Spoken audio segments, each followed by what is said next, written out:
ये पिछले बार मई में भी शेड उड़ा था पूरा। उसके बाद अभी इसका स्वीकृति वगैरह होने के बाद राशि 20 मार्च को लगभग टीन शेड लगाया गया था। उसके बाद से अभी 10 मई को पुनः टीन शेड उड़ गया।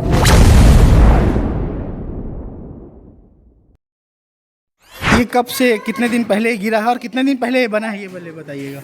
ये अभी 15 दिन हुआ है, ज़्यादा दिन नहीं हुआ है।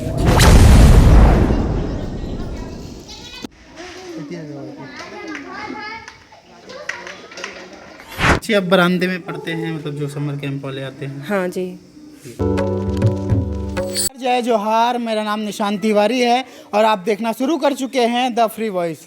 हम बिलासपुर से लगभग 40 किलोमीटर दूर कोटा क्षेत्र में हैं और कोटा क्षेत्र के शासकीय प्राथमिक शाला में ये धर्मपुरा का स्कूल है, वहाँ पर मौजूद हैं और इस स्कूल की स्थिति दिखाने आए हैं। इस स्कूल की ग्राउंड रिपोर्ट दिखाने आए हैं कि क्या स्थिति है। हाल ही में अभी कुछ दिन पहले ही इसकी मरम्मत की गई थी, लेकिन कैसे इसमें भ्रष्टाचार किया गया है, कैसे पैसों का गबन किया जाता है और ग्रामीण क्षेत्रों में कैसे जो पैसों की बर्बादी की जाती है, उसको हम आपको दिखाएंगे कि किस तरह लगातार ये स्थिति गंभीर तरीके से बनी हुई है। आइए हम सीधे कमरे में आपको ले चलते हैं और दिखाते हैं कि जो बाहर आप पहले हम आपको दिखा दें कि ये जो शेड है, आप देखिए जो बाहर शेड पड़ा हुआ है, ये ऊपर से कट कर गिर गया है, मैंने टूट कर गिर गया है। आपको बता दें कि 9 लाख की लागत से ये शेड लगाया गया था। मात्र छोटा सा शेड लगाया गया है, 9 लाख की लागत से हम आपको ऊपर दिखा रहे हैं। और देखिए इसमें रॉड भी निकल चुका है, जो इसके सपोर्ट में रॉड भी लगाया जाता है वो भी निकला हुआ है। हवा के झोंके से बस सिर्फ हवा का झोंका आया है और ये कट कर गिर गया है। स्थिति इतनी गंभीर है, अगर यहाँ बच्चे अंदर पढ़ रहे होते तो किसी न किसी दुर्घटना के शिकार जरूर हो जाते। लेकिन गनीमत ये रही कि बच्चे अंदर नहीं थे और इसलिए ये दुर्घटना से बच गए हैं। लेकिन हम जो आपको दिखा रहे हैं कि ये 9 लाख की लागत से जो बना हुआ शेड है, इतने में तो कम से कम ये पूरे बिल्डिंग की छत ढल जाता। लेकिन यहाँ पर सिर्फ शेड डालकर खाना पूर्ति कर दी गई है और जो जिम्मेदार अधिकारी हैं वे भी ध्यान नहीं देते हैं, ना ही मॉनिटरिंग करते हैं, जिसका खामियाजा इन बच्चों को भुगतना पड़ता है और वे ये बाहर यहीं बरामदे में पढ़ने को मजबूर होते हैं। आइए हम सीधे आपको कमरे में भी ले चलते हैं और दिखाते हैं कि यहाँ स्थिति किस तरह है। आप देखेंगे कि देखिए ये शेड गिरा हुआ है, ये देखिए कि ये शेड गिरा हुआ है और ये शेड आप देख रहे हैं कि किस तरह टूट कर गिरा ऊपर से। और ऊपर देखिएगा, ये ऊपर की हम आपको स्थिति दिखा रहे हैं कि ये स्थिति है ऊपर के शेड की। अभी 9 लाख की लागत से ये बना हुआ था, लेकिन ना यहाँ पर कोई सपोर्ट के लिए ईंटें रखे गए थे, मतलब ईंटे का जो ऊपर एक लाइन बनाई जाती है उसकी सपोर्ट दिया गया था, ना ही कुछ दिया गया था। जबकि यहाँ के लोग डिमांड कर रहे थे, शिक्षक भी और लगातार जो समिति के लोग हैं उन लोग भी डिमांड कर रहे थे कि इसमें कम से कम इसको छत ढाल दिया जाए। इतना 10 लाख रुपए जो लगभग जो 9 लाख रुपए सेंक्शन हुआ उसमें तो पूरा छत ढल जाएगा, लेकिन जो ठेकेदार हैं उनको इसी तरह करने का काम कहा गया और वो इसी तरह काम किए। तो आइए हम जो सदस्य हैं यहाँ के उनसे भी सीधे बातचीत करते हैं कि क्या स्थिति है यहाँ पर, कि क्या नाम है आपका? दिलीप मरकाम है। क्या सदस्य का पदाधिकारी? स्कूल का सदस्य जुड़े हुए हैं। अच्छा जी जी। ये इस तरह शेड गिरा हुआ है, बाहर आते हैं। हाँ। इस तरह से शेड गिरा हुआ है, कोई दुर्घटना तो नहीं हुई? अभी दुर्घटना तो ऐसी नहीं हुई है भगवान की दया से। और आने वाले समय में अभी 10-15 रोज के बाद में स्कूल खुलने वाला है। यदि वो बीच में यदि कुछ भी दुर्घटना हो जाता है उसकी जिम्मेदारी अब कौन होगा? बिल्कुल। तो ये कब से कितने दिन पहले गिरा है और कितने दिन पहले बना है, ये बोले बताइएगा।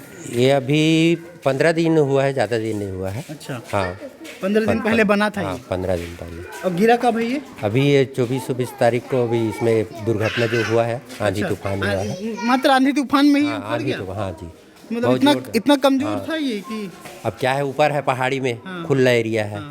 खुला एरिया में क्या है, सपोर्ट उपोर्ट नहीं था, लादान उदान नहीं था, तो कहाँ से रुकेगा? सपोर्ट क्यों नहीं दिया गया था जब इतना बड़ा बोला? अब उतना काम लिए थे, अगला को खुद ही समझदारी होना चाहिए था।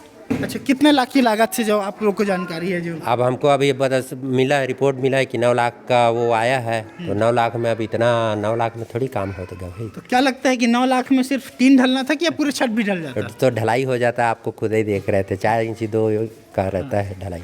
तो ये मतलब पत्ते जैसा झड़ गया, ये टीन कैसा? टीना एकदम बिल्कुल मतलब कागज जैसा टीना भी है, और उसमें क्या सपोर्ट होगा और क्या दबाव रहेगा। अधिकारी, जिम्मेदार अधिकारी ध्यान नहीं देते? नहीं है, नहीं दे रहे हैं ध्यान, आते ही नहीं है कि? आते ही नहीं, कई बार बोलते हैं उसके बावजूद भी नहीं आ पाते। बीओ और डीओ को इसकी सूचना है कि नहीं है? हाँ, अब मैडम लोग रखे हैं। अच्छा। हाँ, अब उन लोग के पास में अब रिपोर्ट अब दिन भर रहते हैं, तो उन्हीं लोग के पास। हम लोग को जैसे कुछ भी हो जाता है तो बुलाते हैं तो आते हैं। अब सदस्य हैं तो बुलाए हैं तो आना पड़ता है। अच्छा। हाँ, तो मतलब जिम्मेदार अधिकारियों को सभी जानकारी है कि यहाँ पर ये स्थिति बनी हुई है? हाँ, सभी को दिखा दिए हैं, अगल बगल में जो है पड़ा हुआ है सभी को दिखाए हैं कि हाँ इतने बच्चे हैं, खाना पीना होता है, खुला एरिया पड़ा हुआ है, किसी भी समय मतलब दुर्घटना, पहाड़ी एरिया है। चलिए थोड़ा नीचे आके चलते हैं और देखिए नीचे हम थोड़ा सा चलेंगे और थोड़ा नीचे की भी स्थिति ऊपर से दिखाएंगे कि कैसे शेड ये उखड़ा हुआ है। और ये देखिए कि जो दिखाइए कि यहाँ पर कि हम कैमरामैन सहयोगी से करेंगे कि देखिए इस शेड निकल कर ऊपर से ही टूट कर गिरा है और ऊपर की भी स्थिति हम आपको दिखा रहे हैं कि किस तरह ये टूट कर गिरा हुआ है। तो इधर ये वाला पूरा देखिए इस तरह ये स्थिति है, पूरा टूट कर गिरा हुआ। हम आपको अभी थोड़ी देर पहले कमरे के अंदर के दिखा रहे थे और ये ऊपर की स्थिति है जो शेड उड़कर इस तरह मुड़ गया है और ये ताश के पत्तों की तरह ये देखिए नीचे गिरा हुआ है कुछ, और ये कुछ मुड़ गया है। तो ये कि इस तरह स्थिति बन गई। किसी तरह यहाँ पर नीचे भी तो कोई था नहीं कि जिससे नहीं रहा उन समय सब छुट्टी में थे, तो अभी बच्चे नहीं आ रहे थे। अभी जो रोज हुए हैं तो स्कूल खुले हैं तब आए हैं। मरम्मत के लिए क्या कहा जा रहा है, किस आश्वासन क्या दिया जा रहा है? अब शासन क्या बोल रहे हैं भैया, कुछ बोलते ही नहीं रहे हैं, तो क्या बोल सकते हैं अब हम लोग। अब शासकीय हैं वो लोग हैं, उन लोग भी ज़्यादा मतलब टच करना उन लोग को भी मतलब बेकार है। अच्छा। हाँ, अब इतना जब कर लिए 2-2 3-3 बार हो गया है तो इतना में तो मतलब कुछ भी ध्यान देना चाहिए। बच्चे पढ़ने आने लगे हैं, कुछ बच्चे पढ़ने आने, तो कहाँ बैठते हैं अभी? कहाँ बैठे, अभी सामने पर्ची में खूब बैठ रहे हैं। अब उस बीच में कहीं और जैसे दुर्घटना हो रहा है तो उसका जिम्मेदारी कौन उठाएगा? मास्टर जिम्मेदार नहीं है, जिम्मेदारी का नहीं है। कितने शिक्षक हैं यहाँ पे? यहाँ 160 है। नहीं, शिक्षक हाँ, एक 5 हैं।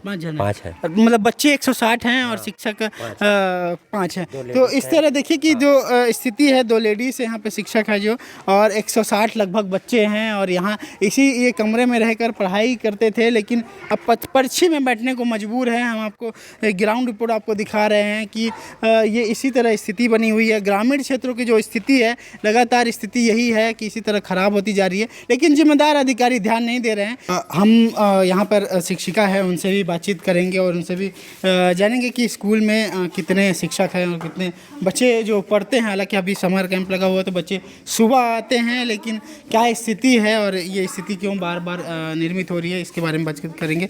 तो मैम कितने शिक्षक हैं? यहाँ अभी वर्तमान में 5 शिक्षक हैं और 159 बच्चे हैं और अभी समर कैंप चल रहा है जिसमें करीब 25 बच्चे 30 बच्चे के लगभग आ रहे हैं। अभी बाकी मतलब छुट्टी में? हाँ, छुट्टी में है। अच्छा, क्या क्या सिखाते हैं आप समर कैंप में? हम लोग बच्चे को पेपर क्राफ्ट वर्क सिखा रहे हैं, मिट्टी से खिलौना सिखा रहे हैं और कुछ बच्चे डांस भी सीख रहे हैं। अच्छा। बनाए भी हैं बच्चे लोग बहुत सारा, पेपर से बहुत सारा मुकुट वगैरह बनाए हैं, क्राउन बनाए हैं और मिट्टी से बहुत सारी चीज़ें बनाए हैं। अच्छा।